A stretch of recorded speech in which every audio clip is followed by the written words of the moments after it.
ठाकुर साहब के फोटो ता हम ही लगौनी है। पर इतना हिम्मत केकरा के लगा? अपना हद से ऊपर उठेगा ना, कोशिश मत कर, ना तो ऐसा पर कतरब कि तू दोबारा उड़े लायक ना बच भी। समझ में आ गई? राउर ई जोन गुरूर बा और ई जोन हुकूमत बा ना, एक दिन ओकरा के अपन पाँव के नीचे ना झुकावनी तो हमरो नाम साची ना।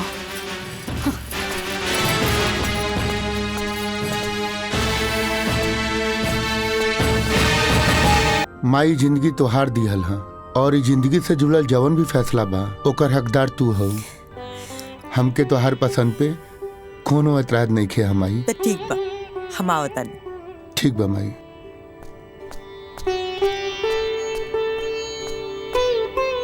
तनी बिटिया के बुला दे। बस आ ही रहल बिया बिटिया।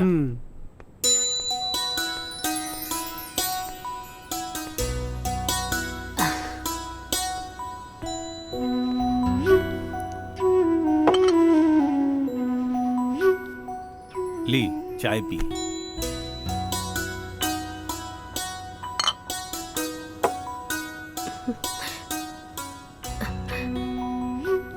दीदी, ई लोग के पास कोनो पैसा वैसा नहीं के। 2 लाख के झारखंडी कार से आइल बाड़े लोग।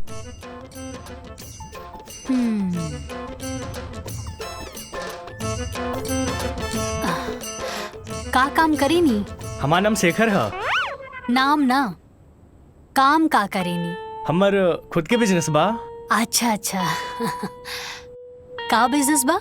मसाला के। मसाला के बिजनेस बा। आप ता रउआ टर्नओवर कितना बा? टर्नओवर बाबूजी बता दो। ई का पूछा था? टर्नओवर कितना बा? हमरा के नहीं मालूम। उठ। ए बुढ़ऊ, कब रखा?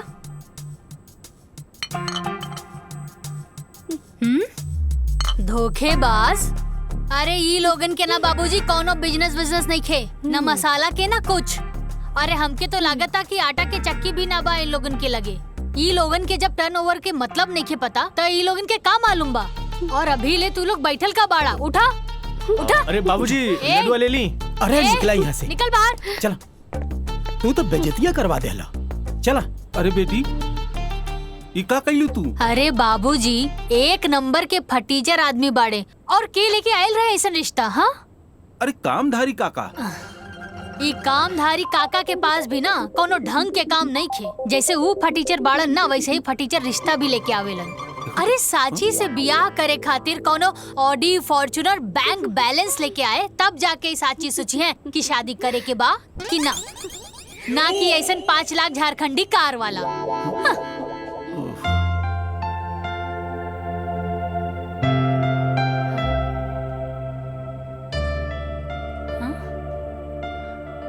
प्रणाम।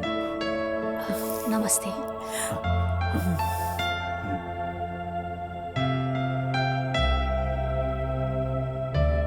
काका, रवा एकदम सही कहत रानी है। इतना एकदम हमार फोटोकॉपी पिया। हमें इतने रवा परेशान करत रानी ना, लेकिन देखिए आज का नहीं हमरा के है। हमके लिए की पसंद है काका। बताओ बेटा, का चाहिए तो के? जौन चीज कहबो ना, एगो फोन कॉल पे तोरा सामने आ जाए। जौन गाड़ी कहबो ना, हरा लाल पीला सब। पैसा का कोनो कमी नहीं की। तो निश्चिंत होकर खर्चा करा। जिंदगी भर खर्चा करबो ना, तब वो खत्म ना हो। हम चाहता नहीं कि शादी काल का काले हो जाए। ठीक बा नरेश भाई, काहे कि हमार शादी भी काले भर रहे, तो हमार बहू काल आई तो हमके खुशी हुई। शादी की तैयारी इतना जल्दी कैसे हुई? हाँ, रवा ओकर चिंता मत करी। अब रवा लोग हमारे को मजबूत रिश्तेदार बनी जा। सारा तैयारी हम खुद कर ले। आप लोग के खाली हो जा खड़ा रहे पड़ी। लेकिन एगो शर्त बा। जी शर्त का बा? ज्यादा कुछ ना, हम जैसे से कहब तो के खाली वैसे वैसे करत जाए के बा। आज जैसे से तू करत जेबू वैसे वैसे तहार तरक्की हो जाए, फिर जिंदगी भर बैठ के आराम से जीवन का मजा लिया।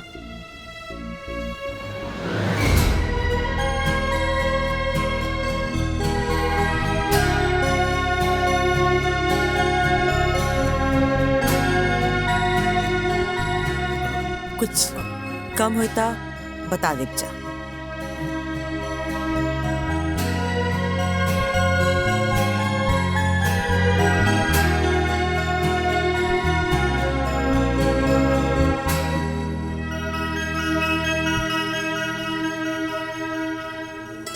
रख ला, आशीर्वाद है।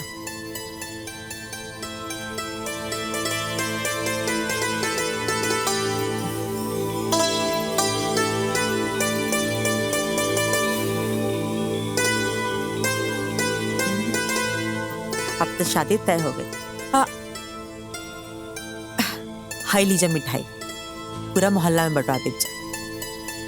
ठीक बैठे, आज्ञा दीजिए। खुश रहा। चला।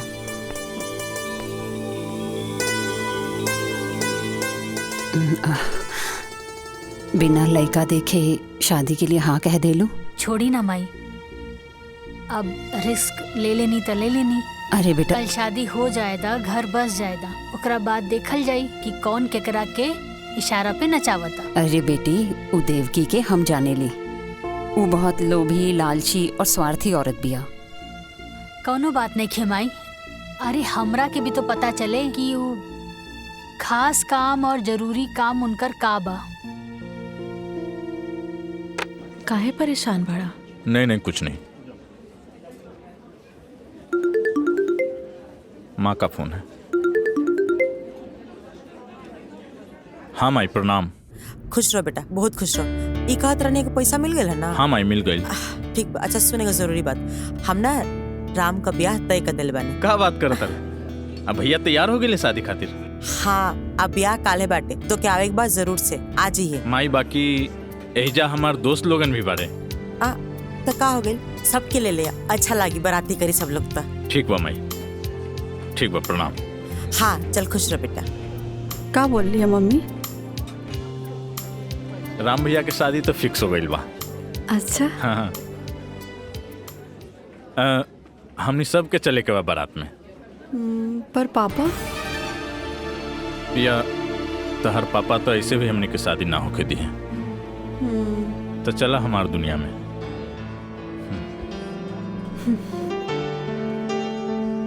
सोच लो, जाइब तो फिर आइब ना। कोनो बात नहीं खे, जे हो के हम देख ले। पक्का? पक्का। का जीजा जी, राम भैया कहाँ पड़न? अरे होइए कहीं हैं? आ तू सुनते सुनते पहुंच गए यहाँ तक। हैं? राम राम छिया छिया। कुछ राम राम मतलब साफा एकदम हाया शर्म सब घोर के एकदम पी गई बड़ा। ससुराल में आके अब बिना काम के ससुराल में खाता शर्म नहीं किया आवत? आ तू तो बड़का पहाड़ तोड़ता रहा ना। अरे तो हम जाके नौकर नहीं, हम काम करे नहीं। देखत नहीं खी कि दिन भर कितना काम करता रहा। हैं? साथ में राम के दोस्तों हैं। ई कमाल शरीर है, फूल के गुब्बारा हो गई बड़ा। अरे मर्दाना शक्ति जगावा, आए एजा से औरत के लेके निकला ठंडे ठंडे। बात करत रहा। देख अभी देख, नाश्ता आई गर्मा गर्म। ये लेके आई, ये लेके आई। अरे हमर मेहरारू लेके आई। अच्छा। बैठा चुपचाप। ऐसन बात बा, मतलब दीदी तोरे खातिर नाश्ता बनावे गइल बाड़ी। हाँ हम देखत बानी। हाँ तो देख ली। देख ले। आ गई ले राम भैया। मटरू, हाँ बैठा बैठा। सामे से ढूंढा तानी, कहाँ बड़ा तुम? इनका के जरा सा समझावा। ई सब काम धाम छोड़ के इस ससुराल में पड़ल बड़े, यही जा खात बड़े, यही जा पियत बड़े, शर्म वरम सब खत्म हो तू गए। तो पहाड़ तोड़ता। काहे जिया जी के परेशान करत ताड़ा मटरू? छोड़ दी। ठीक देखा आ गई, देखा नाश्ता आ गई। खींच। तू बैठा बैठा बैठा बैठा। अभी तो कहत रहला हमार डर से खाना बनावे, नाश्ता बनावे। दीदिया कहाँ कुछ कहत रहनी, कहाँ कुछ कहत रहनी। वाह भाई वाह वाह, हे भगवान हे भगवान। नाश्ता लो, नाश्ता करो। भैया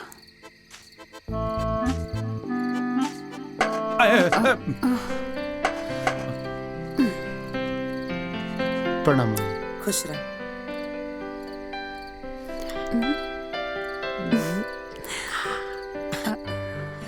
माई मिठाई कौन खुशी में? खुशी ई बाटे कि हम अपना राम का ब्याह तय कर दिल बानी। अब ब्याह काल्हे बाटे।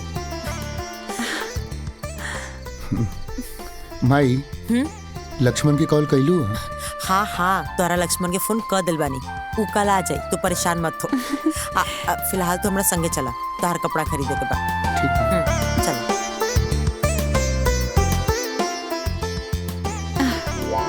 हाँ, खाए में तो तेज बढ़ले बड़ा, लपेट ला।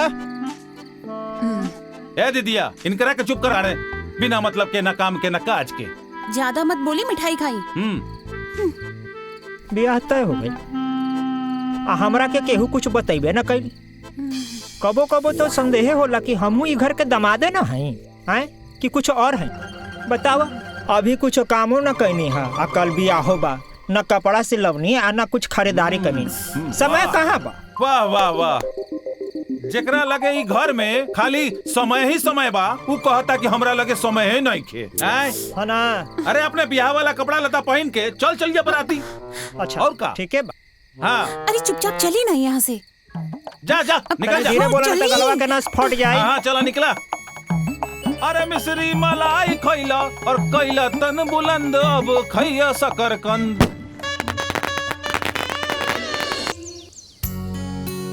दाइमा ली, जी मालकिन। राम आओ को दुल्हन की आरती आप उतारी।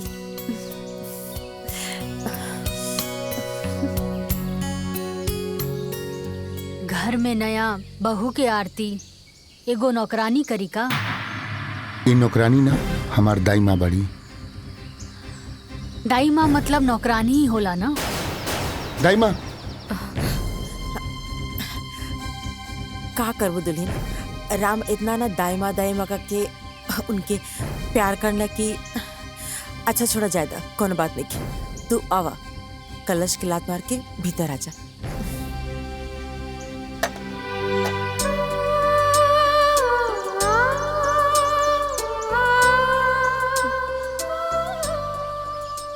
ला, दुल्हा दुल्हन खातिर दूध भी आ गई। आप सब भौजी के परेशान न कर, ठीक है? अरे दीदी, हमनी भौजी के परेशान ना करता नहीं, हमनी तो जान पहचान बनावे आइल बानी। का जीजा? माई माई माई। अरे काहे परेशान करता सन, चल जा सन, आजो का आराम कर दो सन, जा पार्टी कर सन। हाँ, शुभ काम में देरी कैसन, पार्टी मनौला ढेर दिन हो गइल बा। चला। हाँ हाँ, रवा की तो यही सब में मन लागत। हाँ, चलो चलो चलो चलो चलो पार्टी मनावे। चल। दुल्हन हाइला, दुल्हन तहर मुँह दिखाई।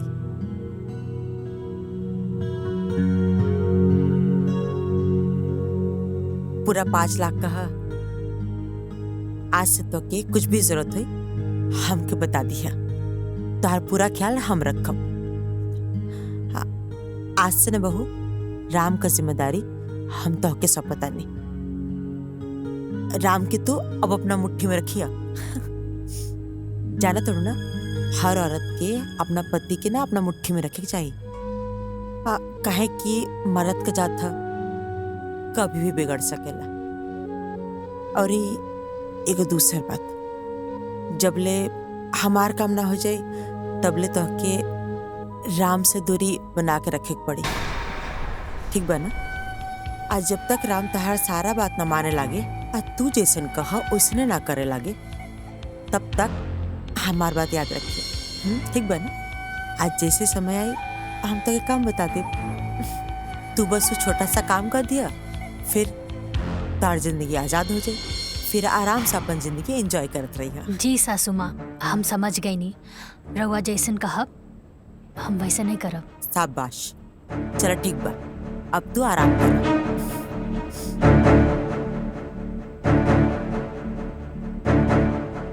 कैसन माई बिया जे अपन बेटा के ही अपन पतों से दूर रखे के बात कर दिया। बियाह त लोग घर खानदान बढ़ावे खातिर करे ना लोग। खैर हमरा के का करे के बा, जे हुक्म चलावे के बा चलावे दा।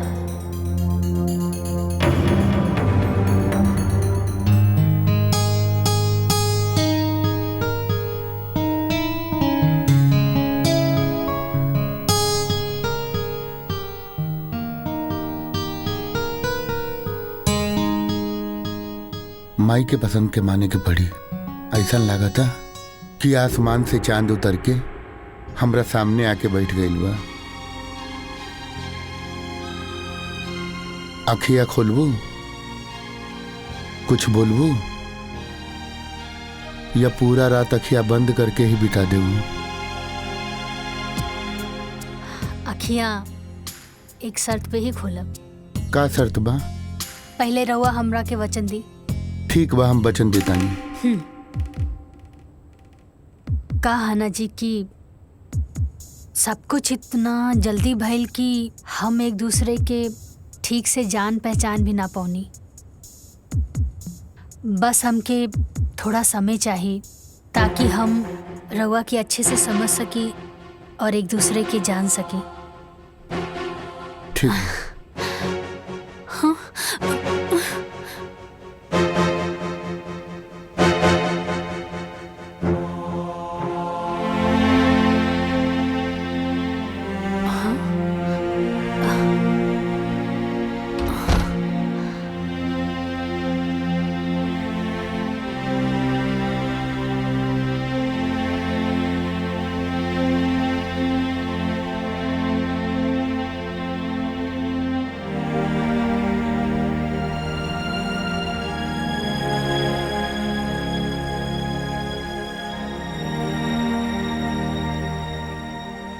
हमरा के माफ कर दिया। थैंक यू भगवान जी। रवा तो हमरा के सब कुछ दे देनी, बस कुछ दिन के बाद बा, ओकरा बाद हमने के एक हो जाई। हाँ।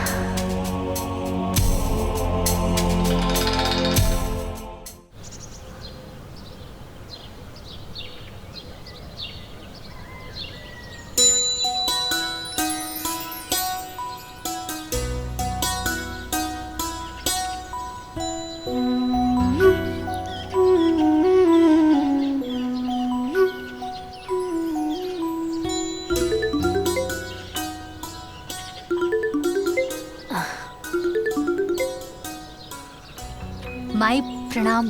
खुश रहा बेटा, बहुत दिन हो गए तोरा से बात कैले। कैसन बाड़ू माई? हम एकदम ठीक बानी बेटिया, तू बतावा। हाँ हाँ सब ठीक बा, हम हो ठीक बानी। और साची तोहर सास कैसन बिया? माई सासू माँ तो बड़ा रहस्यमय बाड़ी, का कहेली का सोचेली वो खुदे समझेली।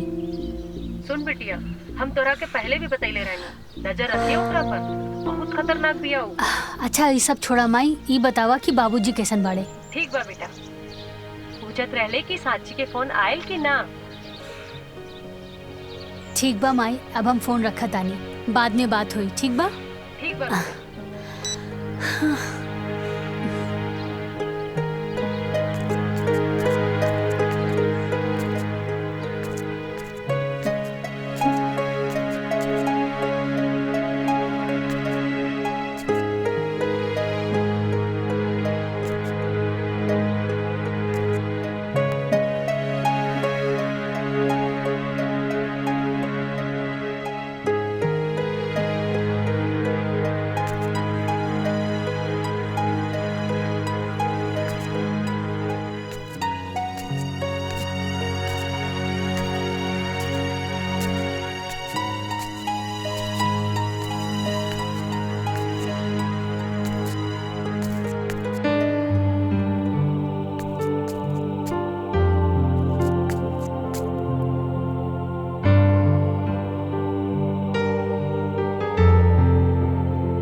बेटा जी,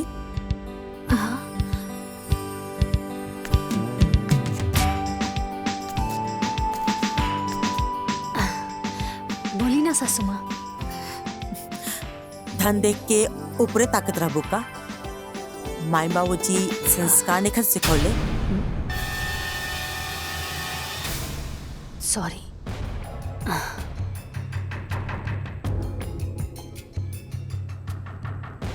भोरे भोरे ना तोहार नजर हमारा पाँव पे होके खींचा, ओकरा बाद दाई माँ का संगे किचन में, आ बाकी काम देखे खातिर त अभी हमार हाथ पर सलामत बा। ठीक बा ना? बकरा के माई कब तक खैर मनाई। आज राव टाइम बा, चलाला हुकूमत। कल हमार आई त हम बताई। दुखा गल का? कोई बात ना, आगे से ध्यान रखिए। आगे से हमसे पूछे बिना उन्हें मत जिया। काहे सासू माँ, भूत प्रेत के वास बाकाओं में? जितना बोलल जाता ना उतने सुनल करा। ढेर दिमाग लगाव का जरूरत नहीं है। ठीक बना? आपन दिमाग मत चलावा, भीतर जा। आखिर ऐसन का बा वो दिशा में जे हमरा से छुपावत अड़ी? ये कमरा के रास्ता हम जरूर खोल के रहब।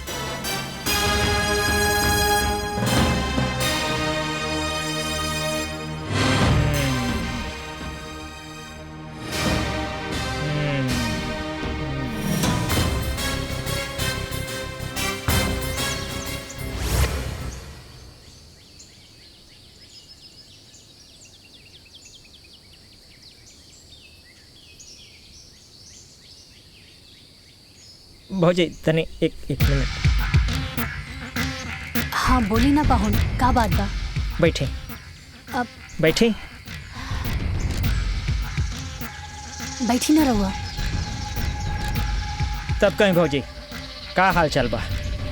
हाँ पाहुन, सब कुछ ठीक बा। कैसन लागल घर दुआर और इमे रहे वाला लोग सब? हमरा छोड़ के बताएं।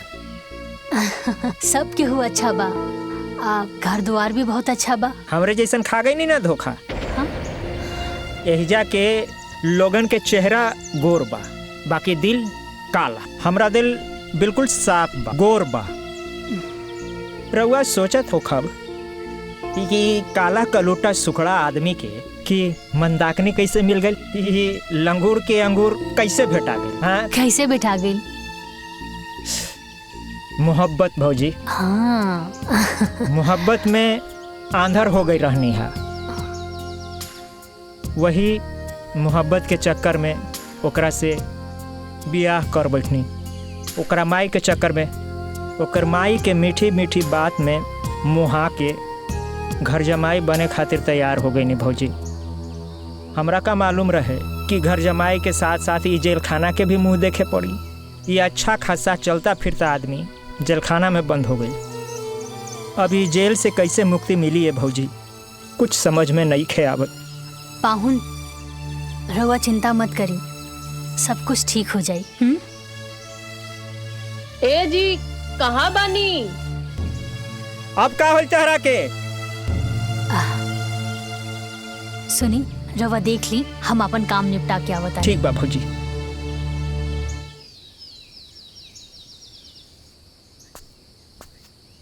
अरे प्रिया, अभी तक तू तैयार ना भइलू?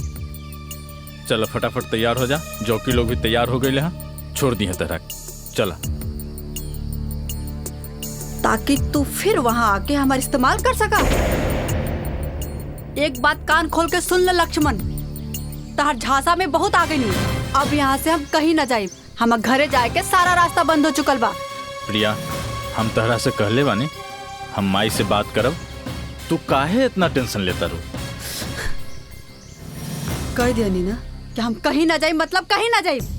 तू जाके पहले माई से बात करा, फिर हम यहाँ से कहीं जाए। बहुत हो गए लक्ष्मण तुहार। हम कहनी है ना बात करब, तू समझत काहे नहीं खूब? बस ठीक बा। ये बात सुनत सुनत हमके 5 साल बीत गई। अब बहुत हो गई। अब तुहार हम एक भी बात बर्दाश्त ना करब। तू जा अपन माई से बात करा और सारा बात क्लियर करा, तब हम यहाँ से कहीं जाए। वरना तू भूल जा कि हम कहीं जाए। अब तो तुहार भाई के शादी भी हो गई बा। ठीक बा, ठीक बा, ठीक। दिमाग अपन शांत रखा। अभी तैयार हो जा फटाफट। वहाँ जौकी लोग तहर इंतजार करत हुई हैं। तू तैयार हो जा फटाफट। हम जा तनी माई से बात कर। तू निकला, ठीक बा?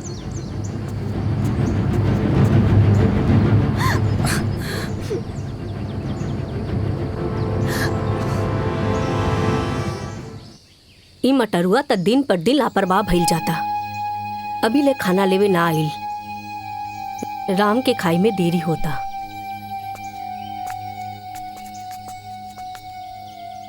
दाईमा रवा केहू के इंतजार करतानी का? मटरुआ अभी ले ना आई। राम के खाना खाई में बहुत देरी हो जाई। अरे दादी, हम ले जाके टिफिन दे देतानी। लाई।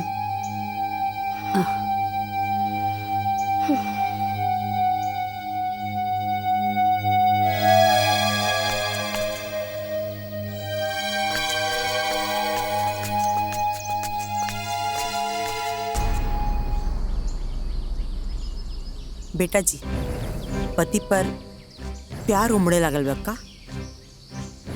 सासू माँ, रवे तो कहले रानी ना कि अपना पति के मुट्ठी में करे के बा। बस ई सब उहे के प्रयास बा। शाबाश, ई भइल ना बात। कहा तो का चाहिए? हमके तो बस राउर आज्ञा चाहिए। ठीक बाटे, आज से राम का टिफिन तू ही लेके जेबू। जल्दी जा, वो तो के गोदाम में भेटैया। अनाज जाए के समय होता ना। ठीक बा, और ये हमार बात याद रहे। जा। जी सासू जी।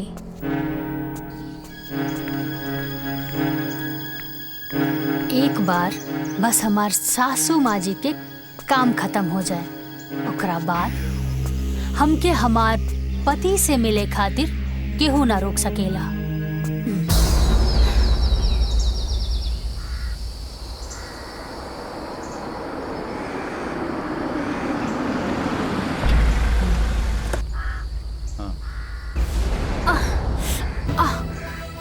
आराम से उठो, बिल्कुल आराम से। रुका। हम डॉक्टर के बुलावतानी। चलिए।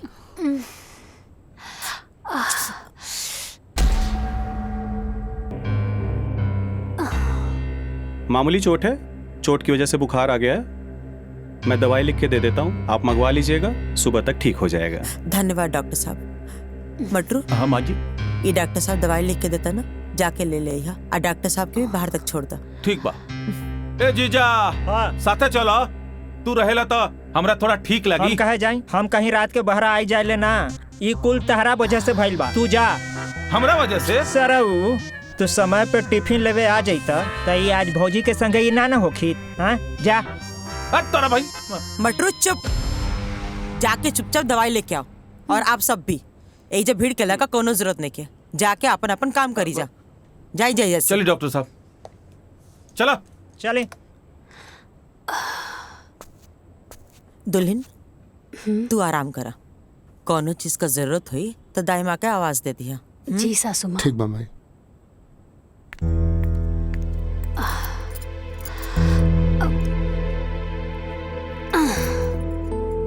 अरे रहे दी ना रहुआ, हमके कम्बल दे दी।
सांची।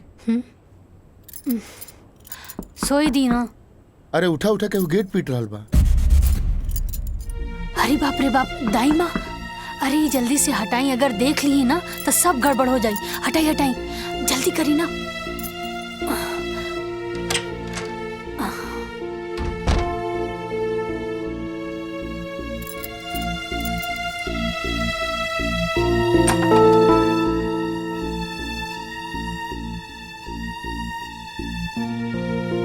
अभी ले तू लोग सुतल बाड़ा जा।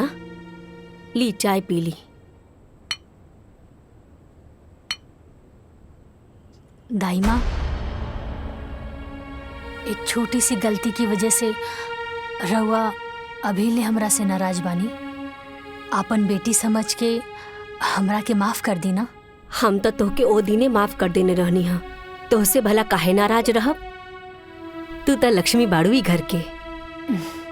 जल्दी से तैयार हो जा, काहे की मालकिन 2 दिन खातिर बाहर जाए वाली बाड़ी। अच्छा ठीक, बहुत काम बा, हम जाता नहीं। हाँ।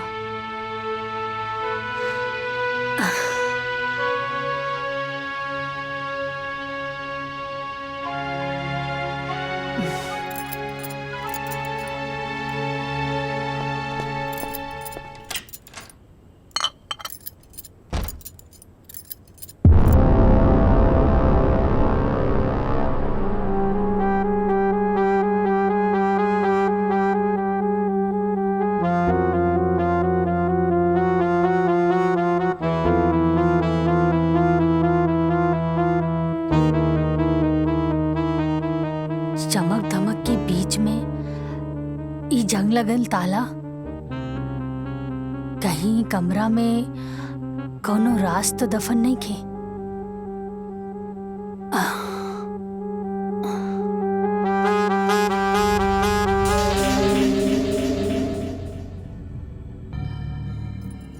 दुल्हीन, ये का करत हो तू? चला हिजा से। अरे दाई माँ, हम तो ई घर के बहू बानी। ना ना, चला चला। अरे दाई माँ सुनी, वो कुछ ना कही। हाँ, और हमरा के तो बस इतना जाने के बा कि आखिरी कमरा में ऐसन का बा जेकर के हो की जरूरत नहीं खे। कोई कुछ ना बोली, हमरा के देखे दी।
दाई माँ,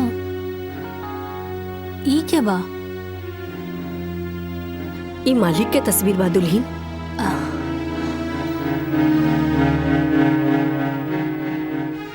घर के मालिक और ऐसन जगह पर? अरे जब घर के मालिक के उचित स्थान नहीं के मिलल, तब बाकी लोगन के हालत तो बड़ा गड़बड़ हुई ना दाई माँ। हम मालिक के उचित स्थान जरूर दें। ना ना दुल्हीन, ना।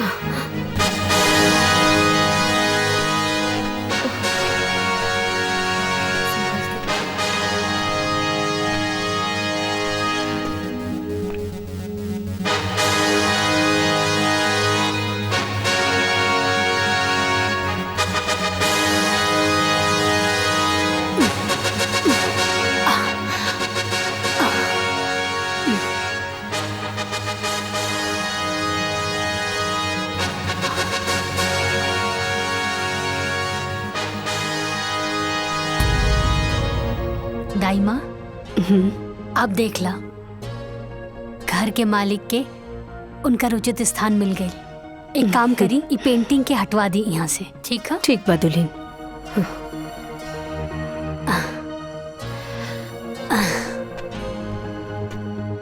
बाबूजी की फोटो वो कबाड़ खाने में, लेकिन काहे?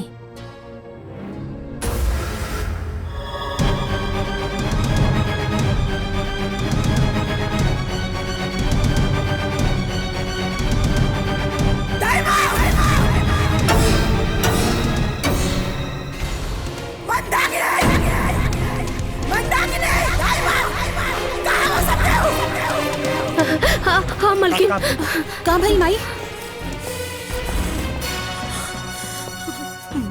मंदाकिनी, ये फोटो आई जा क्या टांगला सा? हाँ? अरे बाप, क्या टांगला सा ये फोटो आई जा? पता ना भाई। हाँ? अरे ये फोटो का हाथ गोड़ डाला, आपने आग टंगा गेल हा? हाँ? ठाकुर साहब के फोटो ता हम ही लगौनी है। तो इतना हिम्मत? हाँ? केकरा के लगा? अपना हद से ऊपर उठेगा ना, कोशिश मत कर, ना तो ऐसे पर कतरब कि तू दोबारा उड़े लायक ना बच भी। समझ में आ गई?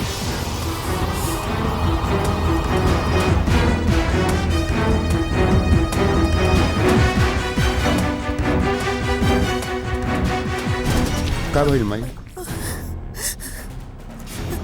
कुछ ना बेटा,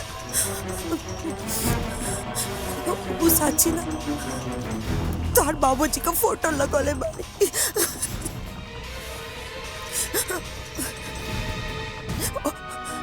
वही खातिर शाबाशी देत रहनी है।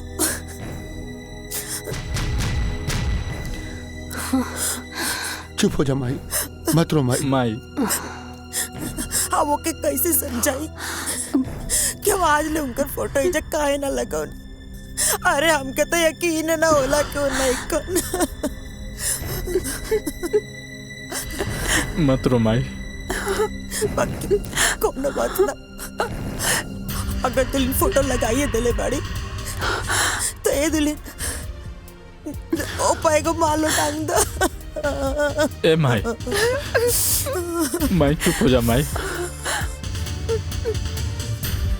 अब जब बाबूजी के प्यार हमनी के किस्मत में लिखले नहीं खे, तो कोई भी कुछ का कर सकेला माई। लक्ष्मण बिल्कुल सही कहता रे माई, मत रो माई। माई चुप हो जा माई। देखी ना, फोटो में लागत अड़े कि अभी बोल पड़ी हैं। कितना आस रहे हमरो इनका से मिले के, लेकिन देखी आज मिलबो कहीं तो फोटो पर माला लटकल बा। चुप हो जाई माई। माई बाबूजी हमनी के छोड़ के ना गईले, हमनी के बीच में बाड़े। एगो फोटो खातिर इतना गुस्सा। ससुर जी की फोटो देखकर सासू माँ तो एकदम आग बबूला हो गई। अपना पति से इतना नफरत काहे? कुछ तो बात जरूर बा। आखिर सासू माँ के हमरा से ऐसन कौन जरूरी काम हा? कहीं एकर मतलब ई तना कि हमरा के हमार पति से ना मिले देवे के हिस्सा भी यह प्लान के बा। ना ता एगो सास अपन बेटा के अपन बहू से मिले खातिर काहे रोकी? हाँ।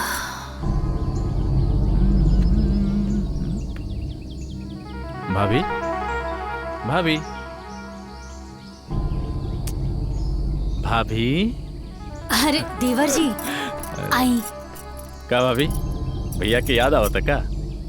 ना ना देवर जी, ऐसन कोनो बात नहीं खे। तो फिर इतना स्ट्रेस में तो पहले कबो ना दिखात रहने। का बात बा, तबीयत ठीक बा ना तोहार? हाँ देवर जी, तबीयत ठीक बा। कहाँ बानी? जाई, राउर फ्रेंड बुला रहल बिया। जी आवत।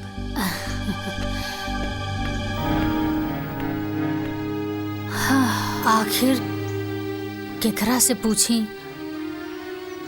जे हमरा के सच बतावे। दाइमा, हाँ दुल्हन। एक कप चाय मिली का? हाँ हाँ, अभी हम लेके आवतानी। हम गार्डन में बानी, ओहिजा लेके आ जाइए। ठीक बा, हम वही जे लेके आ जाई।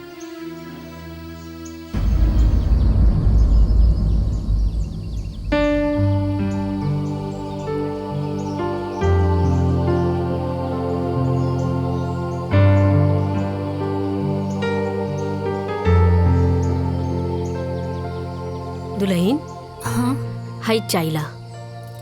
लाई दाइमा।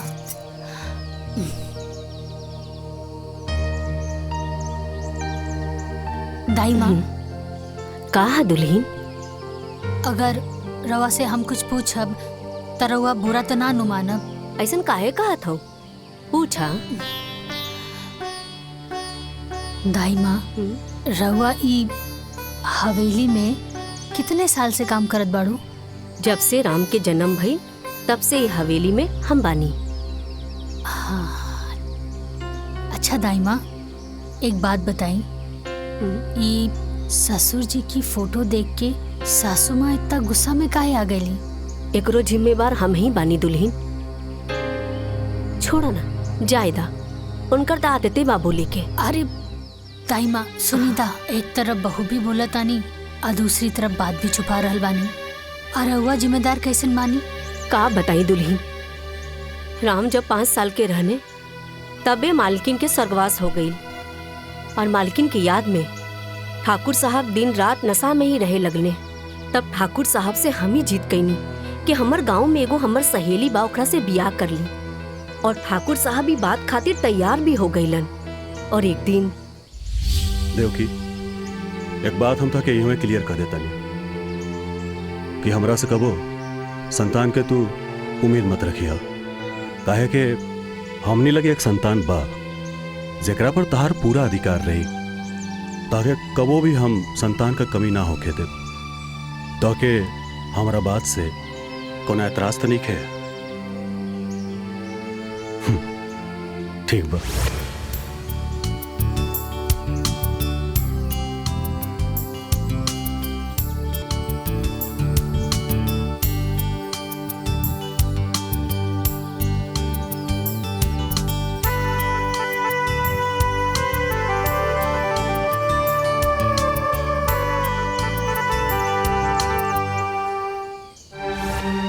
फिर का भइल? ठाकुर साहब जी के साथ का भइल? ठाकुर साहब के तो बड़ा दुख भरल कहानी बा दुल्हन। फिर देवकी के जीत के आगे ठाकुर साहब हार गईले। देवकी, कौने धर्म संकट में डाल देलू? हम तो से पहले ही कहले रहली नु कि हमके और बच्चा ना चाहिए, और फिर कहता नहीं कि एकरे बारे में ना सोचा।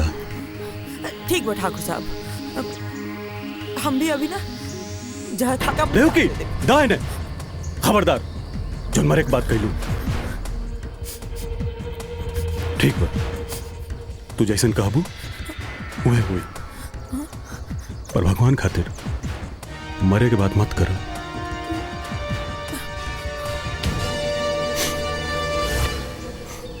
और कुछ महीना बाद देवकी अपना कोख से 2 बच्चन के जन्म दिहली, एगो लइका और एगो लइकी। अपना बच्चा के मुंह के देख राम के प्रति रवैया बदल गई। ठाकुर साहब भी देख के बहुत दुखी भइले और हमरा से एक ही बात कहले कि गीता, हम ई बियाह कइके बहुत बड़ा गलती कर देनी, लेकिन कोनो बात ना बा, हम ई गलती के अपना जीते जी सुधारब। और एक दिन वकील के बुला लेने।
उरवा काका ले रनिया हाँ सौतेली ना तब जब रवा हमके सौतेली कहिए देले बानी त अब हम रवा के बताई कि सौतेली का होले। तो रवा के का लागल है कि रवा वसीयत बदल के जंग जीत लेनी। अरे जंग ता अब शुरू भइला। रवा आज से अभी से हमरा खातिर मर गई।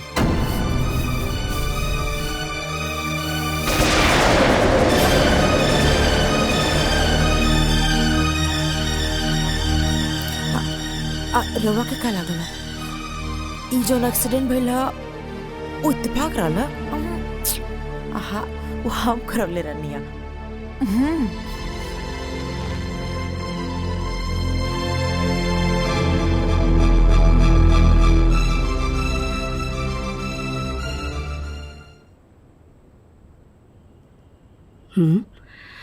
अरे मालिक कहाँ गइलन? हाँ? हाँ?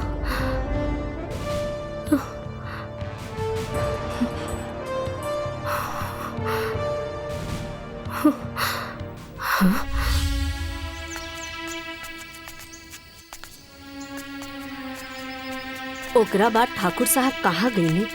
ठाकुर साहब के का भइल हमनी के कुछो पता न चलल। बहुत लोग तो इहो कहेला कि देवकी ओकरा के मरवा देले।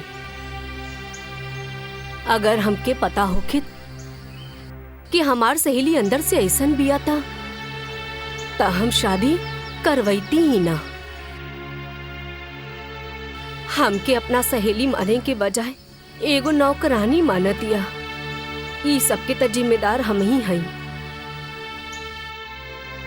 रउआ से कौनो गलती ना भइल बा। रउआ तो बस आपन फर्ज निभानी है। का दाई माँ तोरा लगे कुछ काम नहीं खेका?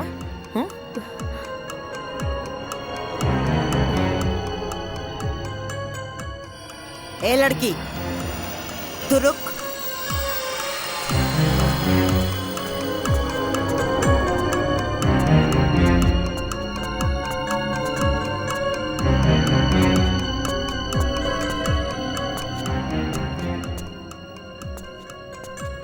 बेटा जी इसन कौन विशेष मीटिंग चलत रहा कि सुबह से साझ हो गई? सासू माँ आज तक हम रउआ से कबो कुछ पूछनी है का? आपका हवा पानी बदले खातिर भी हमके राउर इजाजत लेवे के पड़ी। एगो फोटो टांग के हमके उल्टा जवाब देके हमरा खिलाफ जाके तू साबित का कल चाहत रो? तो हर दू कौड़ी का औकात हम चुटकी में बर्बाद कर दे। जहाँ से आई बड़ू ना ओइजे उठा के फेंक दे। सासू माँ हम इतना मूर्ख नहीं थे। हम ही घर में बियाह करके आइल बानी और रहल बात औकात के ता आज भी ई घर में हमार औकात राउर औकात से ना बहुत ज्यादा बा। काहे कि ई पूरा घर के मालिक हमार पति बाड़े। और रउआ की हमरा से कौनो काम रहल ना जौना खातिर रउआ हमरा के घर में लेके आईनी। हमरा के सब पता चल गई बा। रउआ के हमार सिग्नेचर चाहत रहे ना और हमार पति के अंगूठा। यही खातिर रउआ हमार पति के मूर्ख बना के रखनी और अपन बेटा के शहर भेज के पढ़ौनी लिखौनी। पता चल गई। ज्यादातर हम ऊ जहरीली नागिन नहीं जेके एक बार डसले पे नहीं तो उठ के पानी भी ना मांगेला। सासू माँ नागिन प्रजाति के त रउआ पार कर देनी, एमे कौनो शक नहीं खे। लेकिन रउआ नागिन ना, रउआ बानी आस्तीन के सांप। जे पालेला उहे के रउआ डसेनी। रउआ शायद ही भूल गईनी कि जौन हवा पानी में रउआ पल पोस के आयल बानी उहे हवा पानी में हमहू पल पोस के आयल बानी। यही से अगर रउआ नागिन बानी त हम बानी सपेरा, और हम हर वो नागिन के फन कुचले के हुनर अच्छे से जानी ले। राउर ई जोन गुरूर बा और ई जोन हुकूमत बा ना, एक दिन ओकरा के अपन पाँव के नीचे ना झुकावनी तो हमरो नाम साची ना।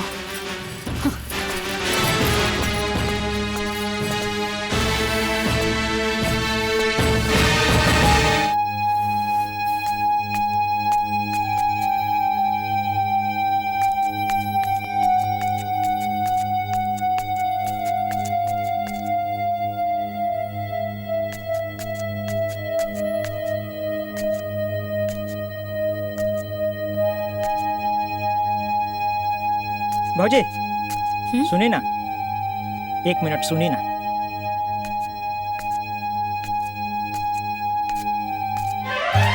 अरे हे दुर्गा, हे काली, हे लक्ष्मी, हे सरस्वती, हमरा कोनो प्रकार से ये घर से बाहर निकालिए भौजी, हमरा उद्धार करी।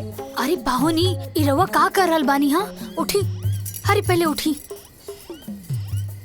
उठ गई नहीं, हम रउआ के बात मान गई नहीं, बाकी रउओ के हमारे को बात माने के हुई।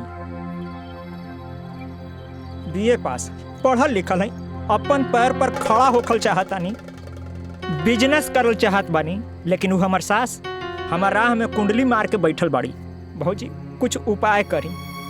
देखी हम रउआ के हिम्मत के देखले बानी, वो शेर बिया तो रउआ सवा शेर है। कोनो प्रकार से हमरा ये घर से बाहर निकाली है भौजी। You are iron lady. भौजी की जय। अच्छा सुनी पाहुन, हम जल्दी रउआ खातिर कुछ करब, लेकिन अभी हमरा के जाए दी, कुछ जरूरी काम बा, समझी? जी जी जी ठीक बा ना? जी भौजी, जाइन जाइन, लेकिन जल्दी ये कोशिश करब ये भौजी। लेकिन का भइल? बात नहीं करे के हमके। अरे लेकिन कुछ बताइबू कि का एक भइल? बार कहा तेने की बात नहीं करे के, तो नहीं करे के। तो के एक ही बात बार बार बताए पड़ी, समझ में नहीं क्या हम का कहते नहीं। जा तू यहाँ से। अरे का हमार बात सुना, काहे इतना गुस्सा पर? लक्ष्मण, घर में अला कितना दिन हो गए, तू का के लेके आयल हमरा के कि भैया के शादी होते ही तू माई से बात कर लेबा। अब तो भैया के शादी भी इतना दिन हो गई, तू का चाहता रहा तोहर घर में हम दोस्त बन के रही? तहर जब मन करला तू मस्ती करे आ जाला। अरे इतनी बात माई से बात करला हमार शादी के लिए, और तो के माई से बात करे में इतना काहे डर लगा था? तू ना बात कर सकेला तो बोला हम बात करी माँ जी से। तू हमार बात सुना, तू इतना हड़बड़ात काहे बारू? सही वक्त आते ही हम माई से बात करब। बहुत हो गल तोहार, ये बात सुनो सुनो हमके 5 साल बीत गई। अब तू जा यहाँ से, हम कहने के बात करके तू जा यहाँ से। सुना, अरे वाह, ये तो कमाल हो गई। देवर बाबू शहर से डिग्री ना बीवी लेके आयल बाड़े, और ये खबर से घर वाले बेखबर बा। हरी तो ब्रेकिंग न्यूज मिल गई साची। आई सासू माँ, बता बतानी। मलकिन, नाश्ता में इतना देर? हाँ, लेके आ बतानी। यहाँ कोई नाटक मत करिए, ओके? पीछे लड़ियाल चला ताड़ू। यही से बैठी ना, यही से बैठी।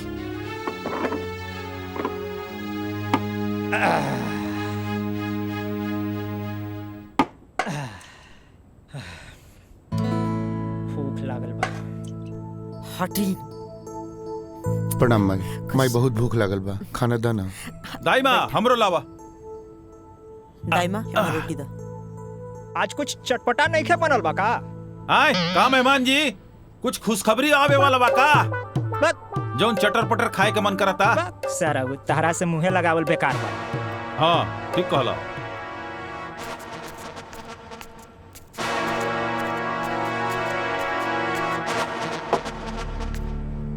दाई माँ हमरो दा भूख लगल बा। हाँ ठीक बा।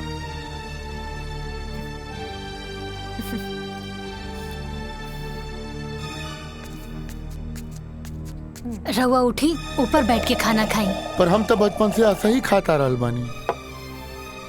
अरे 10 साल पहले तो शादीशुदा भी ना रहनी ना। माई के राज में रहुआ नीचे बैठ के खाना खावत रहनी है, अब बीवी के राज में रहुआ ऊपर बैठ के खाना खाई। आई ठीक बात, जा जा।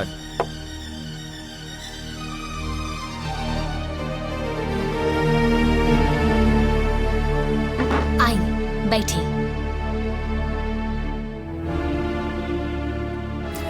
हाँ राम, एजे बैठ के खा लो। अब तू घर वाली जी वाला हो गल बाड़ा, अब हमार बात का कौन डाली? ना माई, ऐसन बात नहीं है। अगर तू कह तो फिर हम वही जगह जाके बैठ जाए। ना ना बेटा, कोनो बात ना, आज से तो एजे बैठ के खा। माई एगो रोटी दाना। हाँ हाँ। ये पूरा घर के मालिक हमार पति बाड़े। ए लीजी रोटी।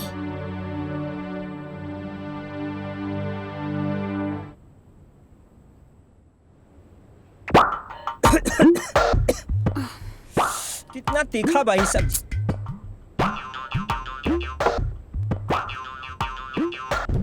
इतना भी तीखा नहीं के मेहमान कि घोटाओ ना, खाई चुपचाप।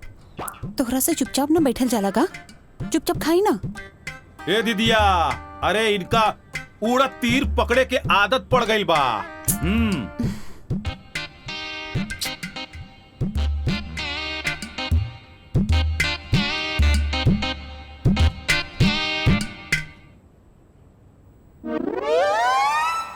देवर जी, प्रिया राउर सिर्फ फ्रेंड ही बिया या फ्रेंड से कुछ ऊपर? अरे हमार कहे के मतलब है कि फ्रेंड ही बिया तब तो ठीक बा, काहे से कि अब राउर उम्र भी हो गल बा बिया करे खातिर। ता हमनी के गांव में लड़की ढूंढल जाए का, काहे से कि हमार गांव में ना बहुत सुंदर सुंदर लड़की बिया। का सासू माँ? बहू तो के लक्ष्मण का चिंता करेगा कोनो जरूरत नहीं है, अभी होकर माई जिंदा भी है। हम आप सबसे कुछ कहल चाहता नहीं। हम और लक्ष्मण 3-4 साल से लिविंग रिलेशन में बानी जा, तो आपके कोई और लड़की ढूंढने की जरूरत नहीं है। हाँ माई, प्रिया सही कह रही बिया।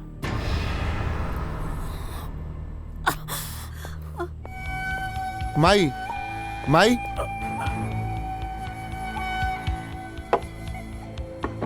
लक्ष्मण लक्ष्मण, जा जाके माई से तू माफी मांगा। भैया तू हो चला ना। ना हम न जाए, तू जाके माफी मांगा। ठीक।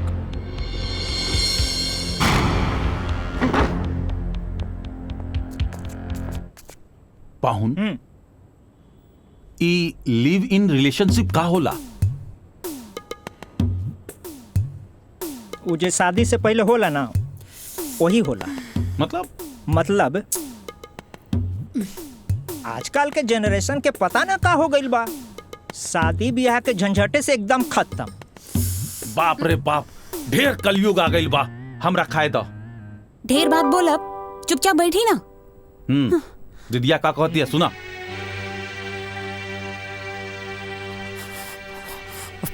पानी सर से ऊपर जाए लागल बटे, अब जल्दी कुछ ना कुछ करे के पड़ी।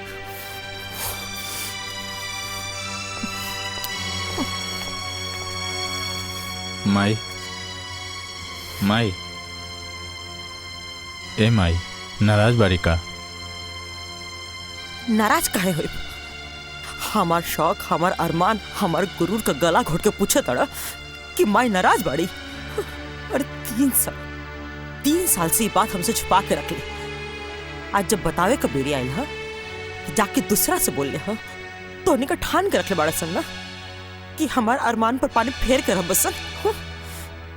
माई हम रोज हिम्मत करके तरह से कहे के चाहत रहनी, बाकी मुंह तक बतवे ना आवत रहे। माई हमके माफ कर दे माई। माई तहार दिल तनिको दुखावे के हमार मन न रहे। माँ जी हम लोग के माफ कर दी। अब तू देखत जा सच्ची, तो से ई घर का झाड़ू पोछा अगर ना करोनी ना, तो हमरो नाम देव की ठकुराई नहीं।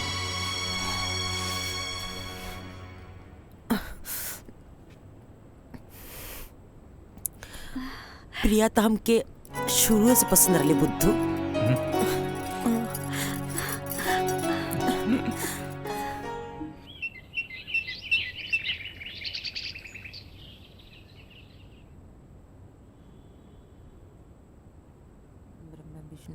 महादेव गंगे काशी विश्वनाथ गंगे हर महादेव गंगे काशी विश्वनाथ गंगे हर महादेव गंगे काशी विश्वनाथ गंगे हर महादेव गंगे काशी विश्वनाथ गंगे हर महादेव गंगे काशी विश्वनाथ। दाइमा। जी मालकिन। पूजा का थाली पूरा घर में दिखा दे।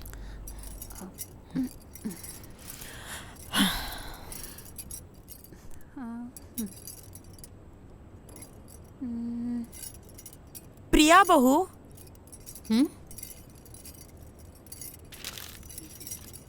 ए हमार बहू। हाँ माँ जी। बहू आवतनी। निक लगा था ना।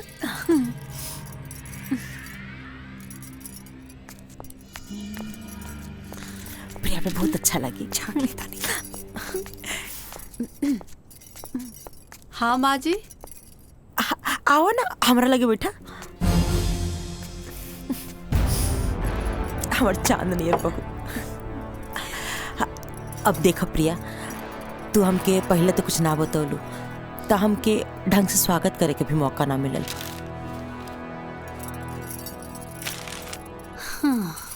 ना तो हम इतना धूमधाम से तुम्हारा स्वागत करती ना कि जमाना का खुलल का खुलेले रह जाए। बाकी कौन बात ना, अभी भी देर नहीं के भइल।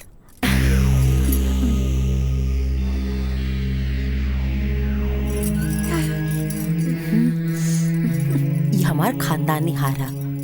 तब तक तू एक पढ़ना और धीरे धीरे ना हम तो के ई घर का गार्जियन भी बनाते।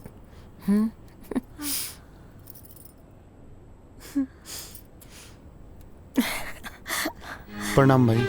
खुश रख। लक्ष्मण। हाँ माई। प्रिया का मम्मी पापा जी के ना संदेशा भेज दो कि हम वो लोग से रिश्ता का बात कर चाहते नहीं। माई हम तरह से बोले के भूल गई नहीं। प्रिया के माए बाबूजी हमेशा खातिर छोड़ के चल गई ने।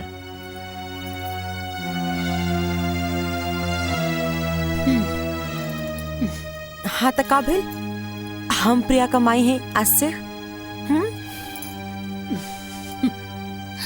अरे राम, तो इजा कहीं बैठल बड़ा, जाके पंडित जी के बोल दा तहार छोट भाई का ब्याह तय हो गल बा। ठीक बा माई, हम जाके अभी पंडित जी के बोला के लावतानी। सांची तू हो जा, माई के काम में हाथ बटावा। जी हाँ सांची। अरे हमरो के केहू कुछ बताई कि हमरा का करे के बा। हमहू ई घर के दमादे हैं, हमरा का करे के बा। शादी ब्याह के माहौल बा, ज्यादा कूदी ना, चली तैयार होई। चला चला, एकरा में घबराए के कौन बात बा, चला।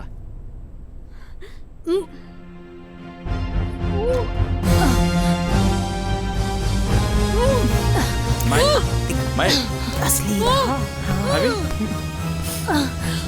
भाभी। अरे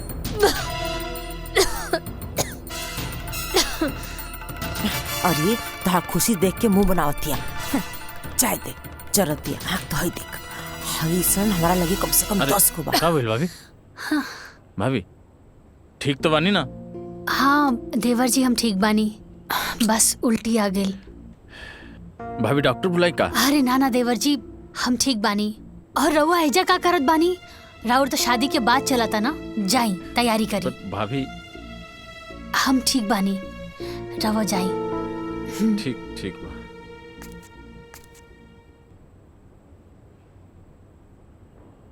हाँ।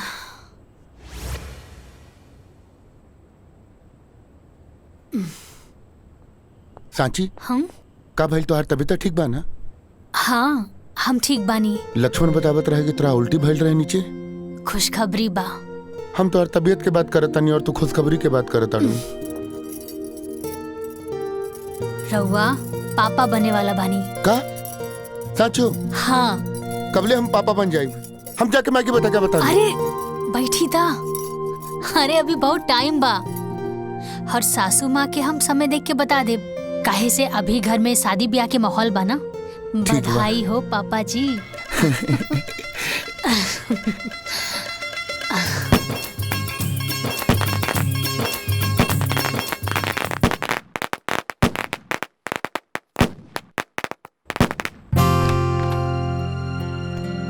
प्रिया, हम आवतानी भाभी के देख के। आजे देखल जरूरी बका, कल चल जिहा। आवे जा, चुपचाप बैठा।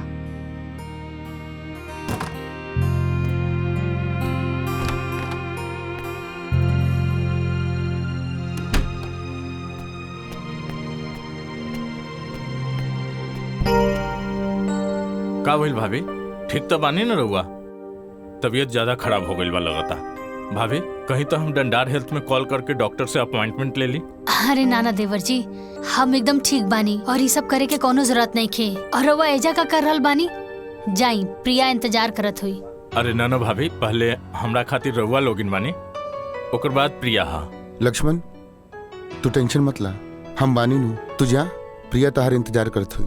अब देखिए, जा जा जा, रउआ सब लोगिन ठीक बोला बा। तानी, बाकी मन न करता यहाँ से जाए के। जाई देवर जी, इंतजार करत हुई। ठीक बा।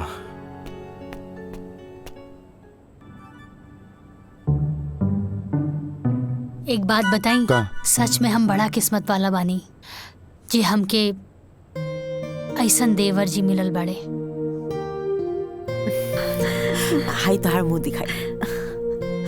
बहुत अच्छा बा, बहुत यूनिक बा। लक्ष्मण कहाँ बा प्रिया? उ गइल बड़े साची भाभी के देखे, बीमार बड़ी।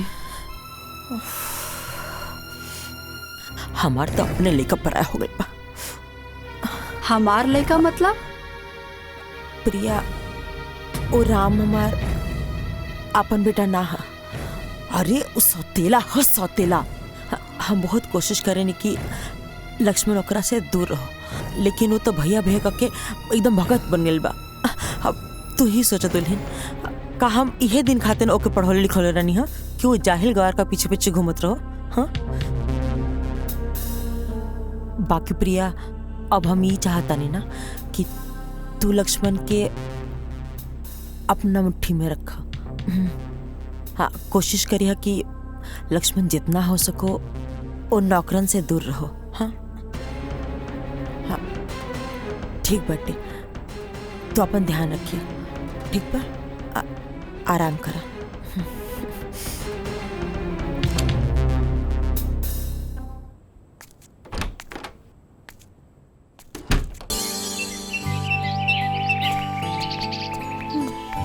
पूरा काम हो जाएगा।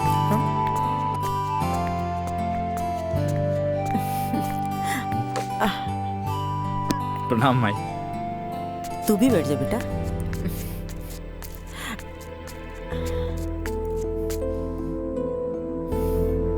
प्रणाम भाई। प्रणाम भाई। दामाद जी सुबह से दिखत ना रनिया, कहीं व्यस्त रनिया का? थोड़ा काम रहे, इनकरे साथे तो रहनी। जीजा जी हमरे साथे रहले हम आई। काम सही चलता ना? हम आई ठीक चलता।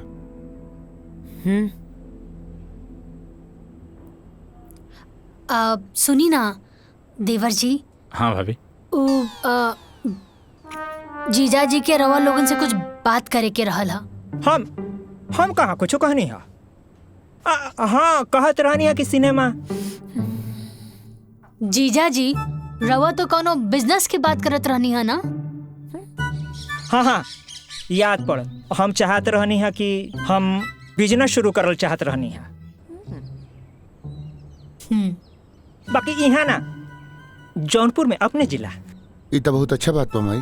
बढ़िया बात बना, लेकिन एकरा खातिर तो धन चाहिए। तई में परेशानी का बा? टिकट हम बना देता नहीं, अब फाइनेंस का व्यवस्था माई कर दी। वाह, ससुराल होके तो ऐसा। सासू माँ तो साक्षात लक्ष्मी है। दामाद जी, रवा के नहीं लागत कि रवा आजकल मेढक नियर ढेर फुदकता नहीं? माई, जीजा जी अपना जिला जौनपुर में व्यापार करे के प्लान कैले बड़े। राम बेटा, इकुल इनका बस का बात नहीं है। वो जैसे बाना उनके ओसी ही रहता। रवा को दिक्कत बाका दामाद जी? एक बार मौका तो देके देखें। हम मौका पे चौका ना मारब, तराउर दामाद ना। माई, जब जीजा जी इतना कॉन्फिडेंस में कहा ताड़े तो एक बार मौका देला में का दिक्कत बा माई? हाँ माई, अब जब भैया भी कह रहल बारे तो जीजा जी के एक मौका देवे के चाहिए हमनी के। ठीक बा, अगर सब करी है इच्छा बात तो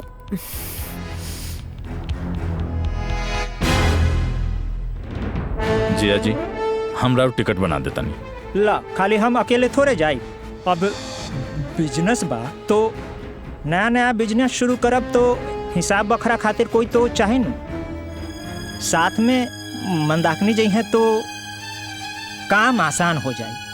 अरे हाँ जीजा जी तो एकदम ठीक तक कह रहल बाड़े। अब देखी ना, सासू माँ ससुर जी के गैला के बाद ये पूरा हवेली के खानदान के बिजनेस अकेले संभरले बानी।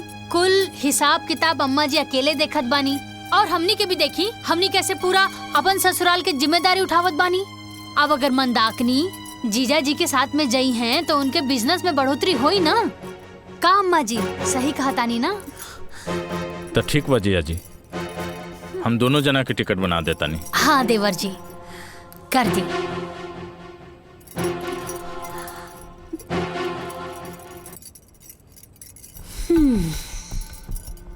ली जीजा जी, टिकट तो बन गई।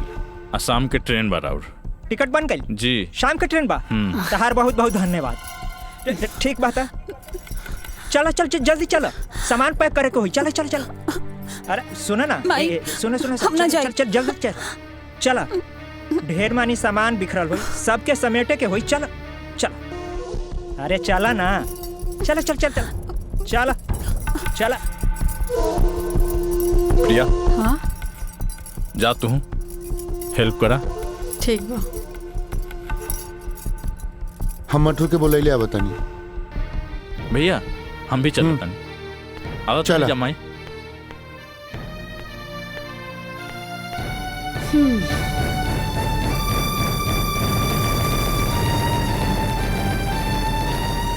तो के कर खामियाजा भुगते पड़ी लड़की।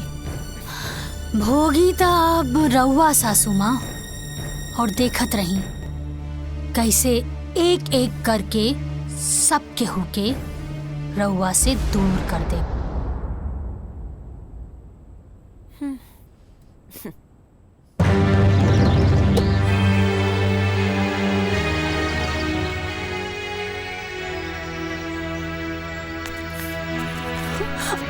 अरे चला चला, गाड़ी छूट जाए। चला चलो, बैठो बैठो बैठो। प्रणाम। चलो माई, चला तनी। ठीक बात है, चला तनी।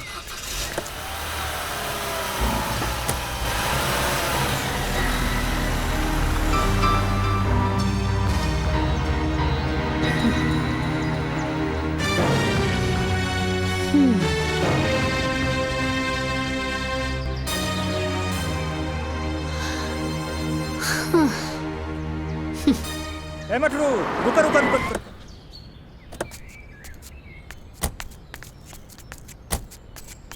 ए जीजा जी, का भाई झाड़ा लग गई का?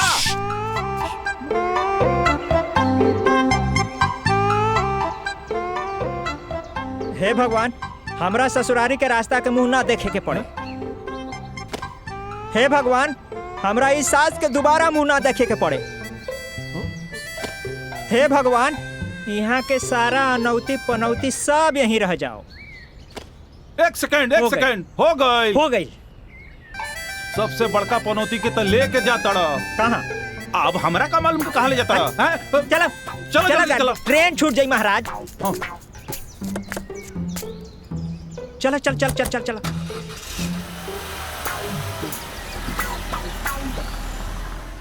दाई माँ, ये फोटो देख के लागता कि इनकरा के कहीं ना कहीं हम देखले बानी, लेकिन कहाँ देखले बानी याद नहीं के आवत। देखले तो बानी कहीं ना कहीं। याद करके बतावा दुल्हन, कहाँ देख लू?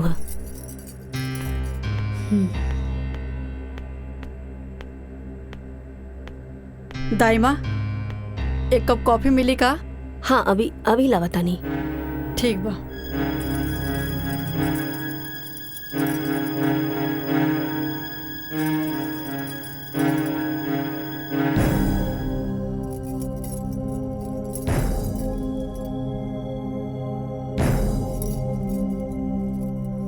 दाई माँ, हाँ कॉफी बनावे में कितना टाइम लगा था? बस हो गई, अब ये लागता नहीं। पता न कहाँ से सब उठ के आ जाला।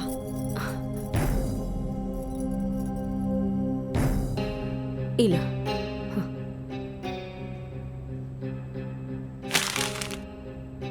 इतना टाइम लागेला कॉफी बनावे में? यू बास्टर्ड जाहिल गवार, तनको सेंस नहीं के का? दुल्हन वो गलती से गिर गई। प्रिया, तमीज नहीं खे का कि अपने से बड़ से कैसन बात कल जाला? अरे कम से कम दाई माँ की उम्र के तो लिहाज रखा। लिहाज आप करी, काहे कि आपके नौकरानी और मालिक के बीच के फर्क नहीं के पता। अरे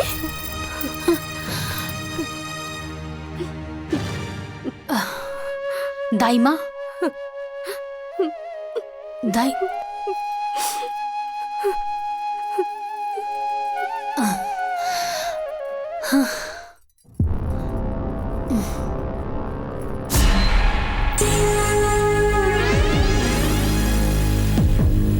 अच्छा,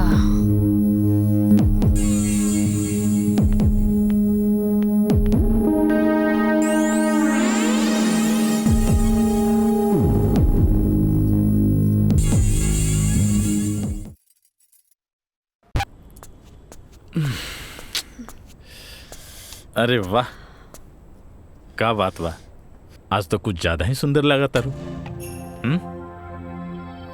का भइल? प्रिया चलो हमके टॉवेल दे, नहाए के पड़ी, बहुत देर चुनचुना था। जा जाके अपन भौजी से मांग ला। अब भौजी कहाँ से आ गई? प्रिया हमके तो कबो कबो लागत था ना कि तू हमार पहले वाली प्रिया हो ही ना।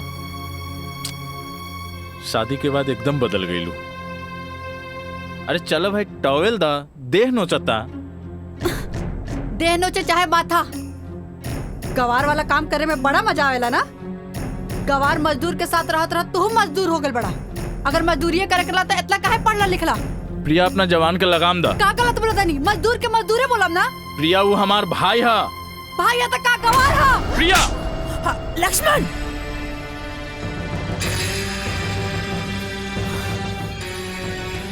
तोर हिम्मत कैसे भइला हमार बहू पर हाथ उठावे के? मायू हमार राम भैया के कहतिया कि गंवार हा।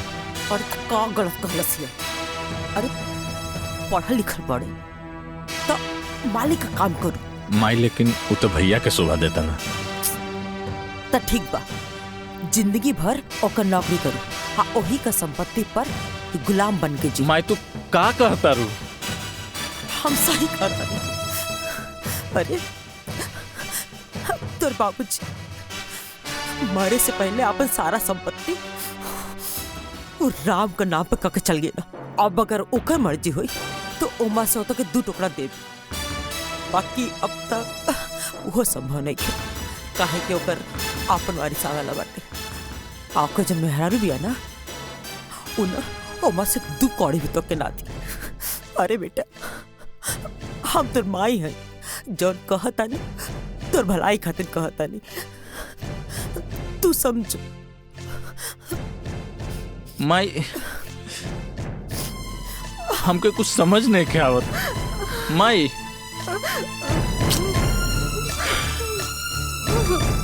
का हो रहा बस समझ में नहीं के आती। राम भैया, राम भैया, ओ राम भैया। अरे का हो मधुसूदन? ए भैया हमनी चंदा मांगे आयल रहनी जा। अच्छा हम देता नहीं, कितना चाहिए? ना ना भैया, आप भैया रह दी, राम भैया के भेज दी, हमनी को उससे ले लिहल जाई। ठीक बा, भेजा तानी।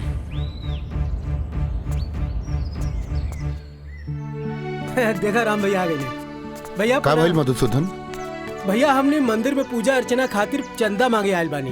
अच्छा कोनो बात ना, हर साल के तरह ए साल भी पूरा पूजा के खर्चा हमरा तरफ से ठीक है भैया। है ला पैसा।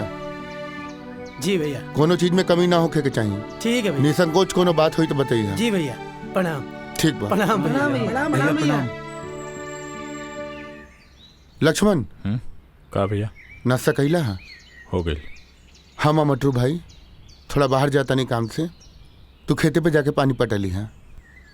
भैया आपन काम ना खुद ही करे के चाहिए। ऐसे भी हमके अभी बहुत काम बा अपन प्रोजेक्ट पे। आई पढ़ाई लिखाई हम खेती गृहस्थी करे खातिर नेखे कहीं ध्यान रखिया। आदमी अधिक पढ़ला लिखला के बाद थोड़ा सा डिस्टर्ब हो जाला का। चुप छोट भाई बा चल।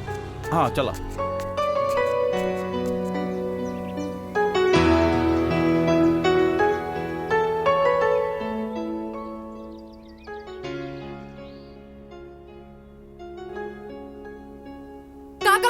मजदूर के मजदूर बोलम ना। जिंदगी भर ओकर नौकरी कर, हाँ ओही का संपत्ति पर गुलाम बन हम सही अरे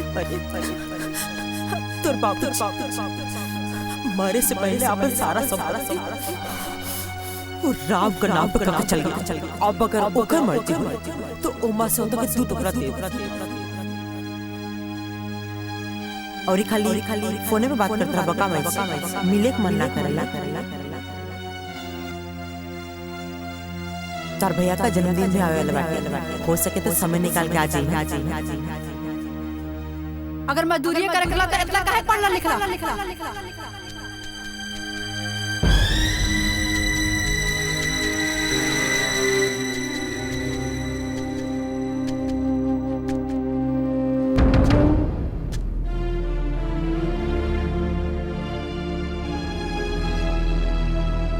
प्रिया तू ठीक कहत रहलू।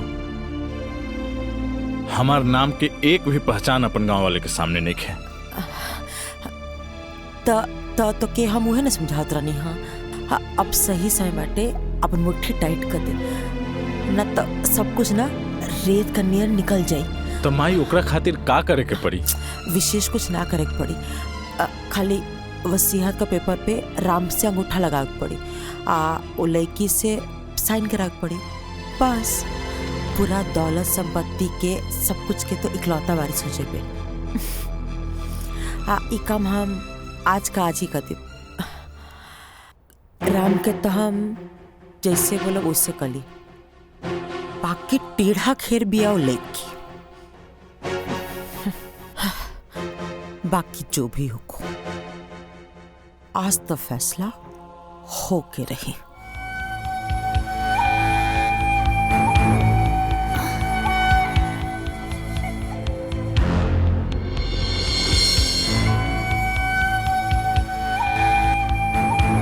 देवर जी,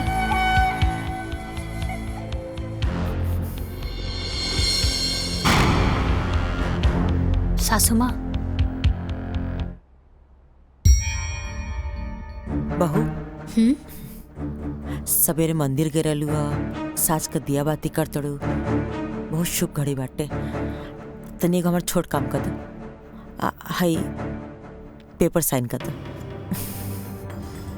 सासू माँ कौना चीज के पेपर बाई?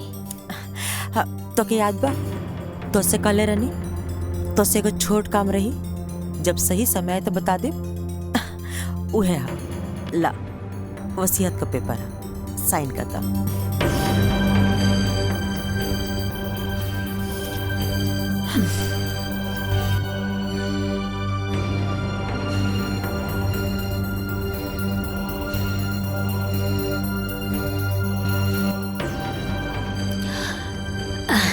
ब्रह्मा विष्णु महेश भी कही है ना सासू माँ, तब वो जाकर हम पेपर पे साइन ना करब।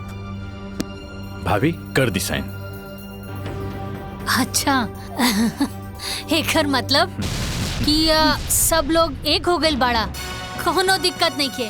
रउआ सब लोग मिल के भी ना हमरा सामने कुछ नहीं के। और सासू माँ, जब रउआ हमरा से हारे लगनी तापन पतो और बेटा से मदद लेवे लगनी।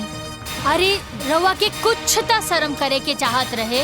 हाँ, इतना प्यारा देवर जी के मन में भी रउआ जहर घोल के रख देनी। अरे छी बार अभी अगर एक शब्द भी और हमार माई के खिलाफ निकलल तो हमरा से बुरा कोई न होई। हाँ, हटी देवर जी हटी। भैया अब समय आ गइल बा, हुकुम के इक्का के।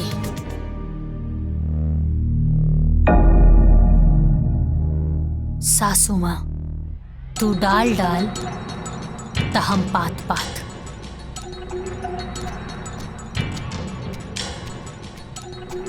प्रणाम माई। खुश रहो। राम। हाँ माई। माई कहाँ बेटा? ठीक बा। कैसन रहा दिन? सब अच्छा रहे माई। बिजली ना रहे तो सिंचाई ना हो पाएगा। कल हम करवा दे। कोनो बात ना। राम जी माई। तुझसे कुछ मांगब तो अपने माई की देबा? माई सब तो तोरे बा, का चाही तारा के? आज तक तू हमरा से कुछो नहीं के मंगलू। कुछ चाही नहीं, बस ये पेपर पर तारा अंगूठा चाहिए।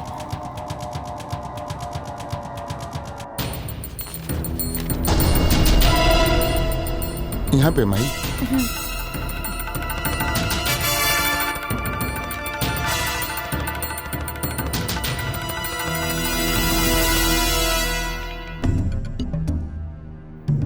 बस बस कहत नहीं बेटा कि अगर साची के बोल के भी साइन करवा दे तो अच्छा रहे।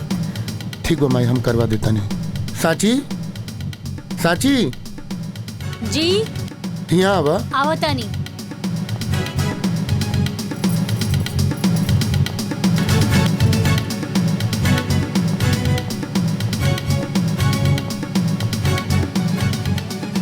का भाई जी?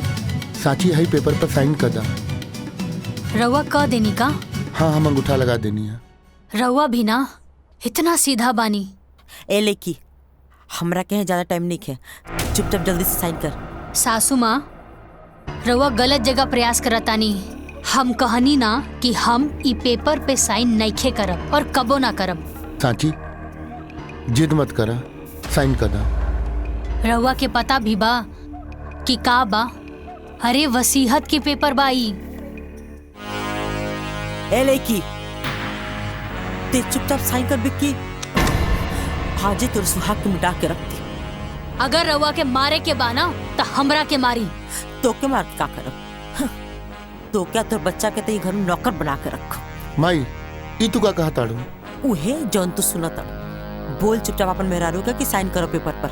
साची साइन कर देना। माई के काहे गुस्सा देवा बता? बाजी देखो क्या बनी, गोली चला दी। ना माई, गोली चलावे के बात ना भइल देखो सौतेला भाई पे इतना मुंह है, काहे दिखाओ दिन बाजी गोली चला दी। सौतेला? तहार दिमाग खराब हो गेल बा? ये सब का बोला तारू? प्रिया सही कह दिया। ईरान तो हर सौतेला भाई हो। माजी गोली चलाई। ना माई, ना माई, माई ना। माई ए जी, माई का करू? ए जी, ये का हो गए? अरे दाइमा। अरे ये तारा के मत कैसे भाई पर हाथ उठावे। दाइमा। माई का भइल?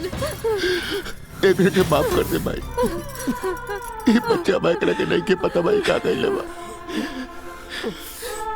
अरे 9 महीना माई कोख में रख के अपना खून के दूध बना के पिया बेली, तब बेटा दुनिया देखे के लायक बनेला। ए माई ई का कर देलू माई। अरे एक बार हमरा बोल के तो देख तू। तोरा के सब बत्ती चाहत रहे ना, हम अपन जान निकाल के तोरा कदमों में डाल दे। भैया भैया भैया बेटा बेटा राम भैया आखिरकार तू हमरे बेटा के मार देले। माई ए खातिर ब्याह के लाइन लड़ी तारा। माई का कर देलू माई? कोने जन्म का बदला ले तारू तू हमसे। लेके चलो जल्दी अस्पताल लेके चलो भैया अब लेके चलो राम जल्दी जल्दी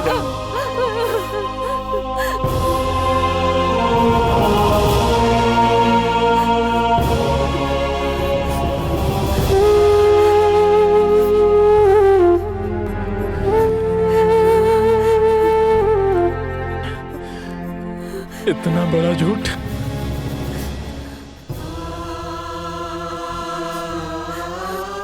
हमके तो तू कहले रहलू हमार बाबूजी ना मारे।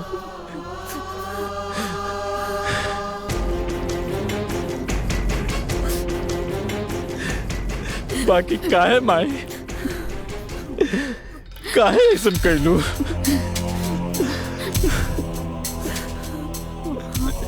ना ना चाहिए हमके धन संपत्ति, घर दुआर।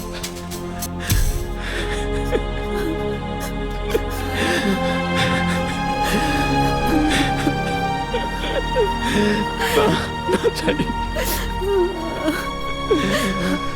माफ कर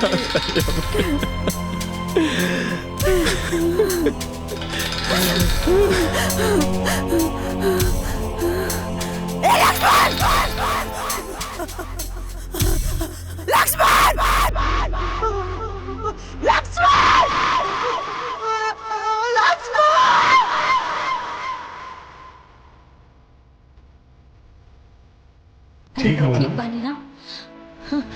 हाँ हम ठीक बने। आराम बाबू, होश आ गए। लक्ष्मण। हाँ भैया। कैसन बाड़ा तू? हम ठीक बानी भैया, रउआ ठीक हो जाए। हम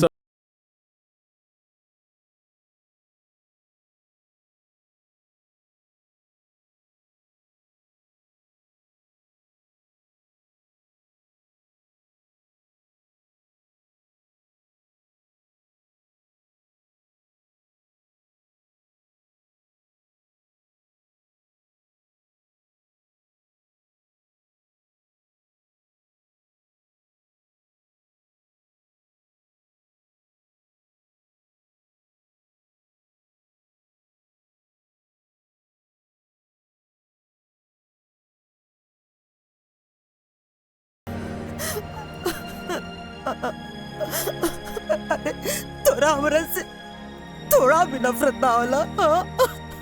तहार कोनो बात से कबो हम बुरा मन लिया माई। मत रो माई, मत रो माई। तू माफी मत मांग माई। अगर हमरा से कोनो गलती भइल बा तो हमरा के माफ कर। हम ठीक बानी माई। माई मत रो ना माई,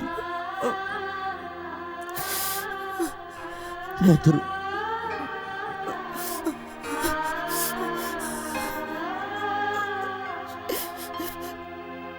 ठाकुर साहब,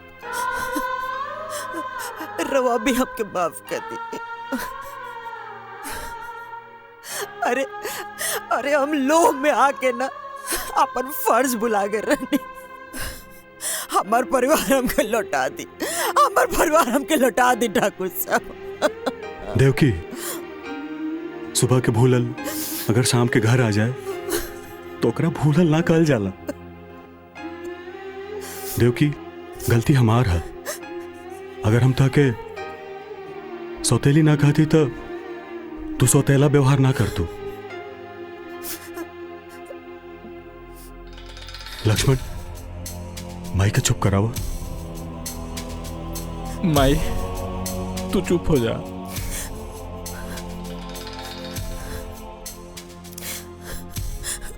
बहू,